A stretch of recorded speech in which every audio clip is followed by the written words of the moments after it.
بسم اللہ الرحمن الرحیم۔ محترم ناظرین و سامعین، حضرت سید علی حجویری المعروف داتا گنج بخش 400 ہجری غزنوی کے ایک محلے حجویر میں پیدا ہوئے۔ کچھ مقامات پر آپ کو سید علی جلابی بھی لکھا جاتا ہے۔ اس کی وجہ آپ کے والد محترم سید عثمان رحمۃ اللہ علیہ چونکہ جلاب کے رہنے والے تھے، اس لیے آپ کو جلابی بھی لکھا جاتا ہے۔ حجویری اسی لیے لکھا جاتا ہے کہ آپ کی والدہ گرامی کا گھر حجویر میں تھا، اس نسبت سے آپ کو حجویری اور جلابی لکھا جاتا ہے۔ آپ کی کنیت ابو الحسن تھی۔ آپ کا شجرہ نسب براہ راست سیدنا امام حسن رضی اللہ تعالی عنہ تک پہنچتا ہے۔ فقہی اعتبار سے آپ حضرت امام ابو حنیفہ رحمۃ اللہ علیہ کی فقہ پر عمل کرتے تھے اور ان کے پیروکار تھے۔ حضرت سید علی حجویری نے حصول علم کے لیے بہت مشقتیں اور تکلیفیں برداشت کی، کئی بار ہجرت کی، جہاں کہیں کسی ماہر استاد کا پتہ چلا حصول علم کے لیے پہنچ گئے۔ آپ کے اساتذہ میں مشہور بزرگ حضرت شیخ ابو القاسم گرگانی رحمۃ اللہ علیہ بھی شامل ہیں۔ حصول علم کی تکمیل کے بعد آپ شیخ کامل کی تلاش میں نکلے اور پھر حضرت شیخ ابو الفضل بن حسین ختلی رحمۃ اللہ علیہ کی خانقاہ میں پہنچے۔ یہ اپنے وقت کے ولی کامل تھے اور ان کے حلقہ ارادت میں شامل ہو گئے۔ حضرت شیخ ابو الفضل ختلی رحمۃ اللہ علیہ کا روحانی سلسلہ حضرت شیخ جنید بغدادی رحمۃ اللہ علیہ سے ملتا ہے۔ حضرت سید علی حجویری اپنے شیخ ابو الفضل ختلی کے کمالات بیان کرتے ہوئے فرماتے ہیں کہ ایک دن میں اپنے شیخ کے ساتھ دمشق کے سفر پہ تھا۔ چلتے چلتے شام ہو گئی، پھر اچانک بارش شروع ہو گئی۔ ہر طرف پانی، کیچڑ اور پھسلن تھی۔ میرے پاؤں بھی کیچڑ میں لت پت ہو گئے اور کپڑے کیچڑ سے بھر گئے۔ میں نے اپنے شیخ کے پاؤں کو اور ان کے کپڑوں کو دیکھا تو حیران رہ گیا کہ میرے پیر و مرشد کے پاؤں، جوتا اور کپڑے کیچڑ سے بالکل محفوظ اور سلامت تھے۔ اس واقعے کو دیکھ کر میرے دل پر بہت ہیبت طاری ہو گئی اور میں نے ڈرتے ڈرتے حضرت شیخ محترم سے پوچھا کہ یہ سب کیا ہے؟ تو حضرت شیخ محترم نے فرمایا کہ سید علی حجویری، جب سے میں نے اپنے جسم کو گناہوں سے پاک کیا ہے اور اس کیچڑ کو اتار پھینکا ہے، اس وقت سے حق تعالی نے دنیا کے تمام کیچڑ سے میرے کپڑے اور پاؤں اور جوتے کو محفوظ کر دیا ہے۔ حضرت سید علی حجویری کی مشہور کتاب کشف المحجوب ہے۔ آپ فرماتے ہیں کہ جس شخص کو مرشد کامل کی تلاش ہو اور اس کو وہ مرشد کامل نہ ملتا ہو تو اس شخص کو لازم ہے کہ وہ خلوص دل سے اور سچی نیت سے کشف المحجوب کا مطالعہ کرنا شروع کر دے تو انشاءاللہ تعالی اس کو ہدایت اور رہنمائی مل جائے گی۔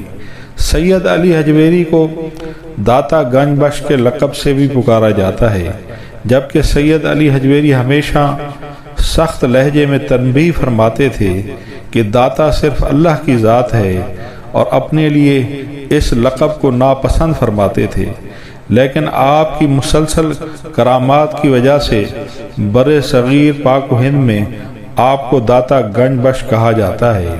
آپ کے مزار اقدس میں دودھ کی تقسیم کا کیا راز ہے؟ اس کے بارے میں مشہور کرامت ہے کہ ایک دن جب آپ لاہور میں تشریف لے آئے تھے اور اپنی درسگاہ میں بیٹھ کر طالب علموں کو درس دے رہے تھے تو ایک خاتون جو ہندو تھی سر پر دودھ کا مٹکا لے کر گزری تو سید علی حجویری نے اس عورت کو روکا اور فرمایا کہ یہ دودھ ہمیں فروخت کرو گی؟ ہندو عورت نے بہت معذرت کی کہ میں یہ دودھ آپ کو فروخت نہیں کر سکتی، کیونکہ یہاں کا حاکم راجو جوگی جو کہ بہت بڑا جادوگر ہے، یہ اس کا دودھ ہے۔ اگر میں نے اس کو دودھ نہ دیا تو میرے سارے جانور ہلاک ہو جائیں گے اور دودھ کی جگہ خون دینے لگ جائیں گے۔ حضرت سید علی حجویری نے فرمایا انشاءاللہ تعالی اب ایسا نہیں ہوگا، اللہ کے حکم سے تم آزما کر دیکھ لو۔ اس عورت نے دودھ سید علی حجویری کے حوالے کر دیا، آپ نے اس کی قیمت ادا کر دی۔ وہ عورت گھر گئی تو اس کے تمام جانور زندہ و سلامت تھے اور دودھ بھی پہلے سے زیادہ تھا۔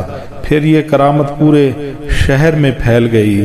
جب مسلمان درویش کی خبر راجو جوگی تک پہنچی تو وہ غصے سے پاگل ہو گیا اور سید علی حجویری رحمۃ اللہ علیہ سے مقابلہ کرنے کی غرض سے پہنچ گیا اور انتہائی گستاخانہ لہجے میں کہنے لگا کہ تم نے میرا دودھ تو بند کر دیا، اب کوئی اور کمال بھی دکھاؤ۔ حضرت سید علی حجویری مسکرائے اور فرمایا کہ میں کوئی جادوگر نہیں ہوں کہ تمہیں شوبدے دکھاؤں، ہاں جو کچھ ہوا اس رب کائنات کے حکم سے ہوا ہے، میں تو اس کا عاجز بندہ ہوں۔ پھر غصے میں بھرے ہوئے اس جادوگر نے جب حضرت سید علی حجویری پر اپنی شیطانی طاقتوں سے حملہ کرنے کی کوشش کی تو اسے معلوم ہوا جو شخصیت اس کے سامنے موجود ہے کہ وہ معمولی شخصیت نہیں ہے اور اس پر کوئی اس کا جادو اور وار نہیں چل سکتا۔ آخر کار اس نے عاجز آ کر سید علی حجویری رحمۃ اللہ علیہ کے قدموں میں اپنا سر رکھ دیا۔ پھر دنیا نے دیکھا کہ وہ اپنے گمراہ کن عزائم سے توبہ کر کے حلقہ اسلام میں داخل ہو گیا۔ یہ آپ کی سرزمین لاہور میں پہلی اسلامی کامیابی تھی کہ ایک طاقتور حاکم جو بہت بڑا جادوگر بھی تھا اپنا آبائی مذہب، دین اور دھرم چھوڑ کر اسلام میں داخل ہو گیا۔